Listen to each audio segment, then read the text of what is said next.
মাকে নিয়ে স্মৃতিচারণ বলতে মায়ের সাথেই তো সব কাজ, মায়ের সাথেই তো সবকিছু। তো ওই জায়গা থেকে মাকে তো সবকিছুতেই প্রয়োজন হয়, দরকার হয়।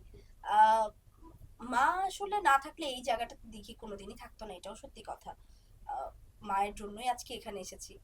তো যেহেতু মা, আমার আক্ষেপটা এক জায়গায় যে মা যেহেতু ছোট দিঘিটাকে এত সুন্দর করে বড় মানে একটা জায়গায় এনে দিয়ে গেছে, বড় দিঘির বেলায় কেন সে নেই, কেন বড় হয়ে আমি তাকে পেলাম না আসলে।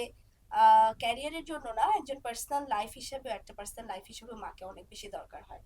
তো অনেক জিনিসই আছে যে জিনিসটা করতে গেলে আসলে মনে হয় যে মার সাথে কথা বললে মনে হয় আমি একটা সলিউশন পেতাম, মার সাথে কথা বললে মনে হয় আমি একটা ভালো ব্যাখ্যা দিতে পারতাম, মা আমাকে একটা ডিসিশন দিত, ওই ডিসিশনে চললে মনে হয় ভালো হতো। তো যেগুলো থেকে আমি একটু বঞ্চিতই হই, কারণ যেহেতু ওই ওই মানে মায়ের গাইডলাইন্সটা শূন্যতাটা পাই না। আসলে এখনো হ্যাঁ বয়ে যেতে অবশ্যই, এটা হচ্ছে। সারা জীবনই থাকবে, এটা কখনোই যাবে না।